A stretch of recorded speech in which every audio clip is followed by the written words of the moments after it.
This mound, there are 38,000 ears and noses of civilians, Korean soldiers, and Chinese soldiers. It's now surrounded by residential homes. And it didn't matter if you were alive or dead. If you ran into a Japanese soldier and they wanted your nose and ears, they'd take it from you. And some people survived for a very long time without noses or ears in Korea. It might just look like a mound, but this is a dedication to war, pain, and suffering. I think this shows that we should work together, be kinder, be nicer. This is the past. And we definitely live far into the future. This happened in the 1500s. The war doesn't solve anything, just makes other people angry and then makes enemies for life. So you were probably wondering, what is the Mimizuka? Its original name was Hanazuka, or the Nose Mound. It is a burial mound for sliced off ears and noses of the Korean soldiers and is located in Japan. Here are some events that happened in the same time period of 1597. On August 20th, the first Dutch East India Company ships returned from the Far East. February 4th, a group of Japanese Christians are killed by the new government of Japan for being seen as a threat to Japanese society. March 12th, England sends troops to Amiens.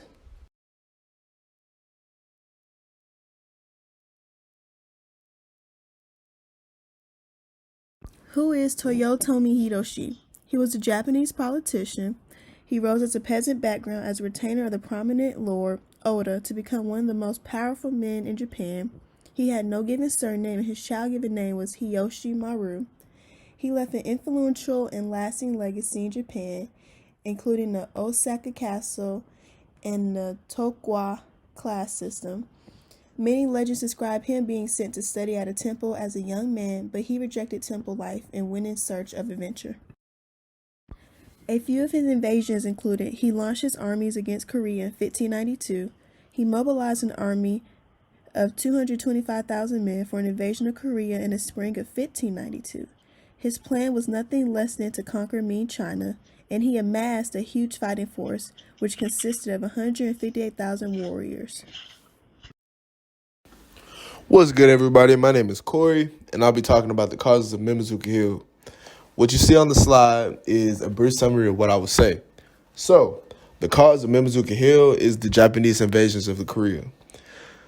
The Japanese invasions of Korea consisted of two different but linked invasions. The first one was on May 23rd, 1592. Then there was a small truce presented in 1596. Then the second invasion was on December 16th, 1597. They were both launched by Toyotomi Hideyoshi. Hideyoshi launched these two invasions intending to conquer the Korean peninsula of China.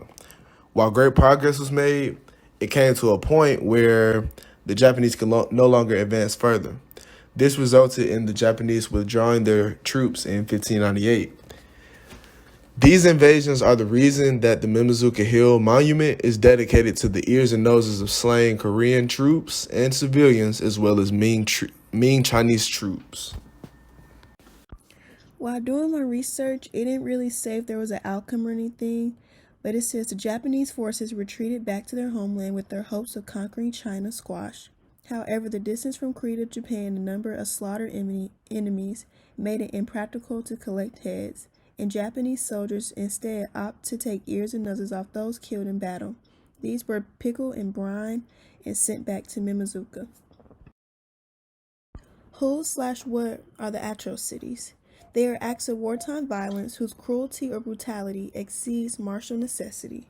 A few acts include looting, torture, and rape, of the killing of captive troops or civilians. In mid-19th century, war saw efforts to curb atrocity. Reaction to atrocity contributed to United States involvement in both world wars and in war crimes tribunals. Comfort women in World War II. Dated from 1932 until 1945. Location, Asia. Young women and girls were forced into being sex slaves by Imperial Army in occupied countries and territories before and during World War II. These young girls were actually forced into being sex slaves as young as 14 years old. The name comfort woman is a translation of the Japanese INFUism for prostitute. After the rape of Nanking, they wildly expanded after 20,000 and 80,000 Chinese women were raped. Recruiting the women, they were kidnapped or coerced. How they did this was they were convinced to travel out to what they thought they were going to nursing units or jobs. These women came from all over, from South Asia, but majority came from China or Korea. Unfortunately, although World War II ended, it did not end the reign for comfort women. The reign of the comfort women did not end until 1946, when Douglas MacArthur came into play. By then, between 20,000 and 410,000 women had been enslaved in at least 125 brothels. In 1993, the UN's Global Tribunal on Violation of Women's Rights estimated that at the end of World War II, 90% of the comfort women died. Many died from the abuse or complications from STIs. For decades, comfort women went undocumented. The issue was discussed by Japan, but Japan denied it. Leo Casion and Maria Henson. Leo Casion was 14 years old when she had gotten kidnapped and was forced into sex slavery. She was out running errands for her parents when a group of ununiformed men had busted out of a car, attacked her, and dragged her into the vehicle. As they drove away, she never knew that she would never see her parents again. They had took Lee to a town called Busan, which is now, as we know, South Korea. Sadly, little did she know the life that she currently had ended. Lee was taken to a conversation and was forced into sex slavery by Japanese men. It's not a place for humans, Lee stated. Like the other women, she was beaten and threatened by her captors. Another young girl who had gotten kidnapped was Maria Rosa Henson. She's a young Filipino woman who was kidnapped at the age of 15. There was no rest.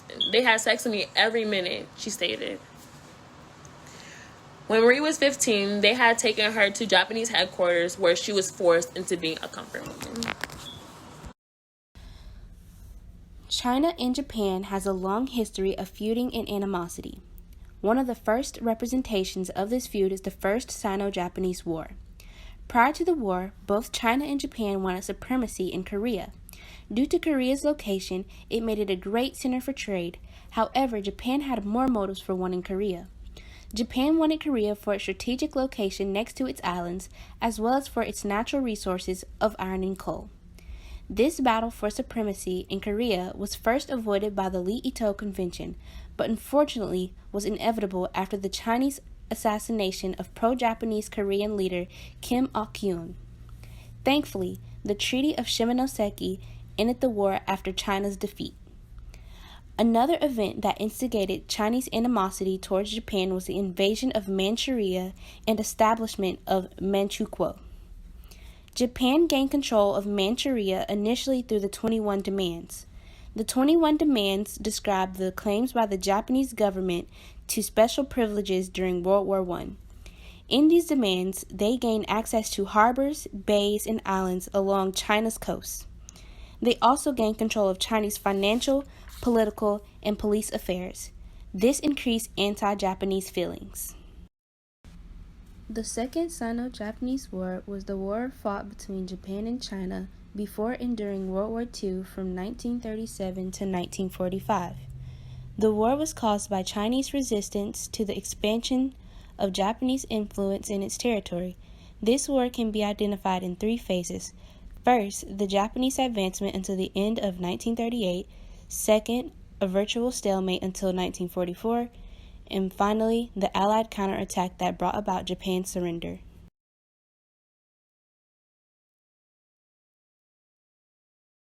The first phase of the Second Sino-Japanese War can be described as the advancement of Japan into China. During the first 2 years of the war, Japan was better prepared, therefore had more success. Already, Japan had gained control of most of the ports, railways, and chief cities such as Nanjing, the nationalist capital of China. Japanese control of Nanjing was also referred to as the Nanjing Massacre, where the Japanese killed about 300,000 Chinese soldiers and citizens and raped tens of thousands of women. The Japanese advanced rapidly, yet China never wavered. They organized village self-defense units, created local governments, and expanded their own armies. They had the 8th Route Army of North China and the new 4th Army in the lower Yangtze Valley.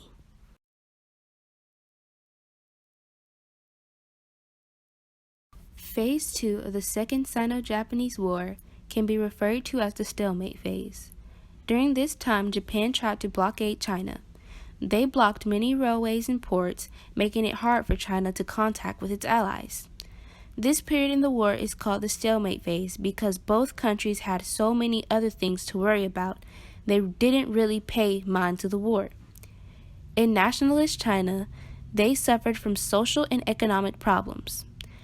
They were overcrowded with refugees, suffered from inflation, and their schools and universities lacked necessary supplies and support. The Chinese Civil War was also going on at this time. Japan, however, was busy with World War II. They bombed Pearl Harbor. Phase 3 of the war went on from early 1944 to August of 1945. This phase involved the Allied counterattacks causing Japan to surrender. During this time, China was receiving help from outside, primarily from the U.S. War materials were being flown in. U.S. troops trained Chinese pilots and mechanics as well as their soldiers in combat, and they also bombed Hiroshima and Nagasaki at this time. Japan withdrew some of its troops to fight in the Pacific and did not have the manpower to continue this war, causing their surrender in 1945.